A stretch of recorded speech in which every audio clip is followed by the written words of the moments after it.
Good morning everyone, welcome to civil services study. Practice set number 521 पर आ जाइए UPPCS के लिए। आज डेट हो गई है 16 जून 2021। ठीक है, तो चलिए स्टार्ट करते हैं। प्रैक्टिस करेंगे इसमें हिस्ट्री के प्रश्नों पर। प्लेलिस्ट इसकी बना रखी है, वहाँ पर आप टेस्ट नंबर 1 से लेकर 521 तक पहुँच सकते हो और डिस्क्रिप्शन बॉक्स में उसका लिंक दे रखा है। तो क्वेश्चन नंबर 1 पर आ जाइए। निम्नलिखित शासकों में से किस एक ने 4 अश्वमेध यज्ञों का संपादन किया था? बताइए कौन था वो? पुष्यमित्र, शुंग, प्रवरसेन, समुद्रगुप्त या चंद्रगुप्त द्वितीय। 4 अश्वमेधों को बताइए संपादन करने वाला कौन था? प्रवरसेन था। और प्रवरसेन में भी कौन सा प्रवरसेन? प्रवरसेन प्रथम, क्योंकि यहाँ एक ही प्रवरसेन है इसलिए उत्तर यहाँ पर प्रवरसेन ही होगा। लेकिन प्रथम द्वितीय दोनों दे रखे हो तो प्रथम। तो देखिए, बाकटक शासक प्रवरसेन प्रथम ने 4 अश्वमेध यज्ञों का संपादन किया था और इसके साथ ही उसने अनेक वैदिक यज्ञ भी किए। और इसी वंश के शासक प्रवरसेन द्वितीय की रुचि साहित्य में थी। उन्होंने सेतुबंध नामक ग्रंथ की रचना की थी। क्वेश्चन नंबर 2 है, प्राचीन भारत का नेपोलियन किसे कहा जाता है? किसको कहा जाता है? चंद्रगुप्त मौर्य, चंद्रगुप्त द्वितीय यानी विक्रमादित्य, समुद्रगुप्त या कनिष्क? समुद्रगुप्त को। तो इतिहासकार विसेंट स्मिथ ने अपनी रचना अर्ली हिस्ट्री ऑफ इंडिया, ये इंपॉर्टेंट है, पूछी गई है एक बार, समुद्रगुप्त की वीरता एवं विचारों पर मुग्ध होकर उसे भारत का नेपोलियन की संज्ञा दी है। ठीक है, प्रश्न इस तरह से पूछा जा सकता है कि निम्नलिखित में से किसने अपनी रचना में, अपनी पुस्तक में समुद्रगुप्त को भारत के नेपोलियन की संज्ञा दी है? तो उसका उत्तर क्या है? विसेंट स्मिथ, और उसकी रचना का नाम है early history of India. Question number 3 है, निम्नलिखित में से किस गुप्त राजा का एक अन्य नाम देवगुप्त था? देवराज था और देव ऋषि भी था। किसका था? उसी का था जिसका विक्रमादित्य था, मतलब चंद्रगुप्त द्वितीय का। तो गुप्त शासक चंद्रगुप्त द्वितीय यानी विक्रमादित्य का एक अन्य नाम देवगुप्त, देवराज और देव ऋषि भी बोलते थे उनको। क्वेश्चन नंबर 4 है, निम्नलिखित में से कौन सा राजवंश हूणों के आक्रमण से अत्यंत विचलित हुआ था? बताइए। मौर्य, कुषाण, गुप्त या शुंग? तो जो गुप्त राजवंश था, ठीक है, वो हूण आक्रमण से अत्यंत विचलित हुआ था। जब हूणों ने गुप्तों पर आक्रमण किया उस समय गुप्त शासक स्कंदगुप्त था। ठीक है, स्कंदगुप्त ने हूणों को पराजित तो कर दिया, लेकिन परोक्ष रूप से जो है गुप्तों की जो नींव है वो ढलती चली गई। देखिए, हूणों का पहला भारतीय आक्रमण जो है गुप्त सम्राट स्कंदगुप्त के शासनकाल में हुआ था। ठीक है, स्कंदगुप्त के हाथों हूण परास्त हुए। यह आक्रमण एक धावा मात्र रहा और देश के ऊपर इसका कोई तात्कालिक प्रभाव नहीं पड़ा, किंतु परोक्ष रूप से इसने गुप्त साम्राज्य के पतन की गति को तेज कर दिया। क्वेश्चन नंबर 5 पर आ जाइए। गुप्त काल में उत्तर भारतीय व्यापार निम्नलिखित में से किस पत्तन से होता था? ताम्रलिप्ति, भड़ौच, कल्याण, काम्बे? देखिए, उत्तर भारतीय व्यापार गुप्त काल में जो होता था वो होता था ताम्रलिप्ति बंदरगाह से। और पश्चिमी व्यापार कहाँ से होता था गुप्त काल में, ये भी पूछा जाता है, वो होता था भड़ौच बंदरगाह से, याद रखना। तो गुप्त काल में ताम्रलिप्ति बंदरगाह एक प्रमुख बंदरगाह था जहाँ से उत्तर भारतीय व्यापार दक्षिण पूर्व एशिया, चीन, जावा, सुमात्रा आदि देशों से होता था। और पश्चिमी भारत का प्रमुख बंदरगाह था भृगु कच्छ यानी भड़ौच था। क्वेश्चन नंबर 6 पर आ जाइए। ईसा की तीसरी शताब्दी में जब हूण आक्रमण से रोमन साम्राज्य समाप्त हो गया तब भारतीय व्यापारी आधिकारिक निर्भर हो गए अफ्रीकी व्यापार पर, पश्चिमी यूरोपीय व्यापार पर, दक्षिण पूर्व एशियाई व्यापार पर या मध्य पूर्वी व्यापार पर? दक्षिण पूर्व एशियाई व्यापार पर, ऑप्शन नंबर सी। तो ईसा की तीसरी शताब्दी में जब हूण आक्रमण से रोमन साम्राज्य का पतन हो गया तो भारतीय दक्षिण पूर्व एशियाई व्यापार पर अधिक निर्भर हो गए। क्वेश्चन नंबर 7 है, निम्नलिखित में से किस अभिलेख से ज्ञात होता है कि स्कंदगुप्तों ने हूणों को पराजित किया था? इंपॉर्टेंट प्रश्न है। किस अभिलेख से ज्ञात होता है? भीतरी स्तंभलेख, ऑप्शन नंबर ए। तो उत्तर प्रदेश के गाजीपुर जिले में स्थित भीतरी नामक स्थान से जो है भीतरी स्तंभ लेख मिलता है और इसमें पुष्यमित्र शुंग और हुणों के साथ स्कंदगुप्त के युद्ध का वर्णन है। हुणों का पहला भारतीय आक्रमण गुप्त सम्राट स्कंदगुप्त के शासनकाल में हुआ था, जिनमें स्कंदगुप्त ने हुणों को पराजित किया था। क्वेश्चन नंबर 8 है, गुप्त साम्राज्य के पतन के विभिन्न कारण थे, निम्नलिखित में से कौन सा कारण उसमें शामिल नहीं था, बताइए।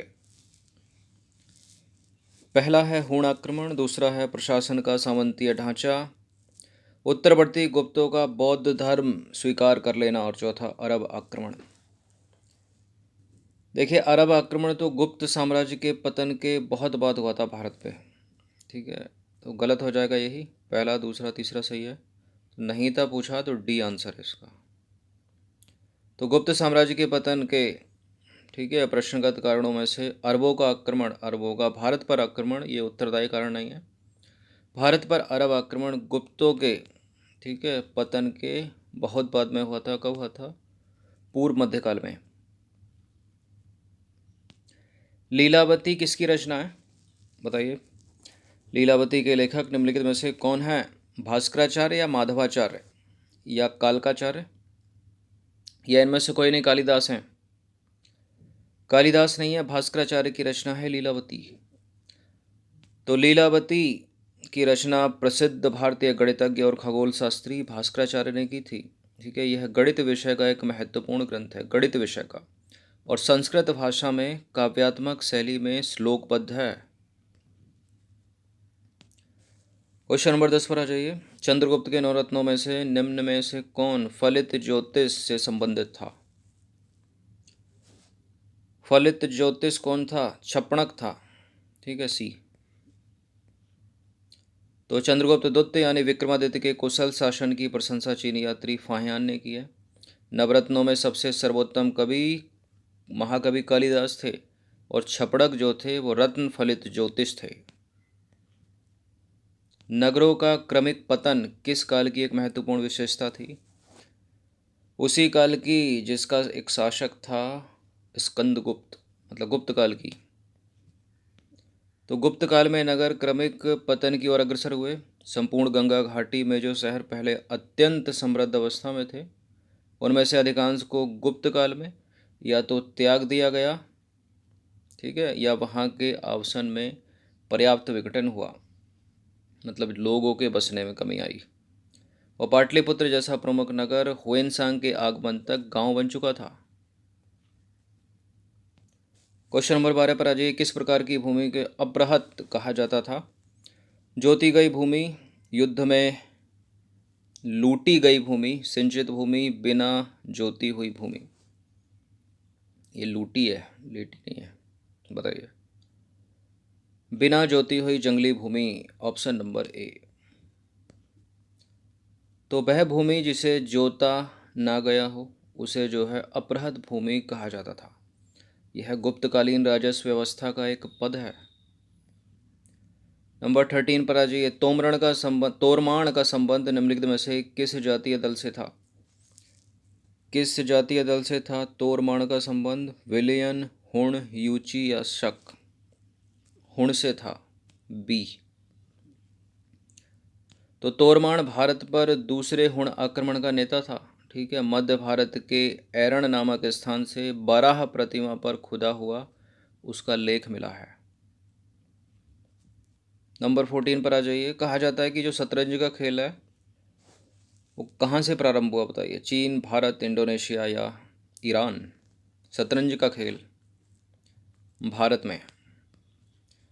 तो शतरंज का खेल भारत में प्रारंभ हुआ, ठीक है। महाभारत में इसे चतुरंग के नाम से जाना जाता था और यह खेल भारत से ईरान गया और तत्पश्चात ईरान से गया यूरोप, ठीक है। देखा होगा आपने जो इससे रिलेटेड सीरियल बने महाभारत में शकुनी को खेलते हुए।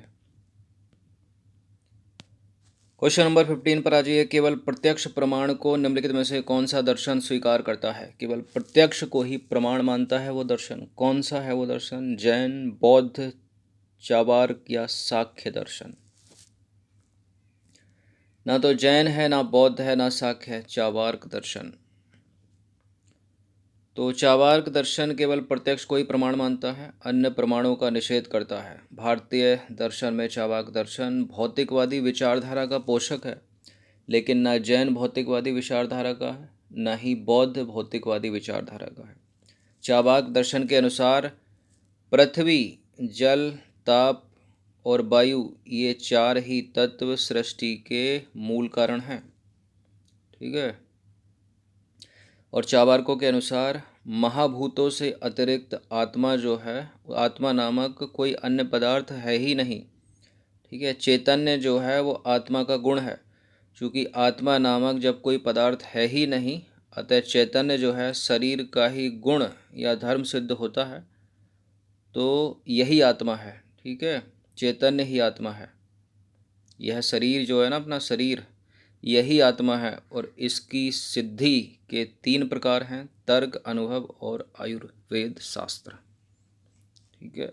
ऐसा मानना है चार्वाकों का।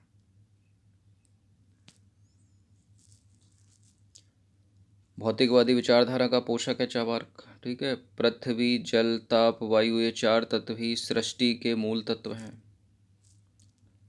चलिए, तो 15 प्रश्न थे, इनकी प्रैक्टिस कर लीजिएगा। ठीक है। धन्यवाद।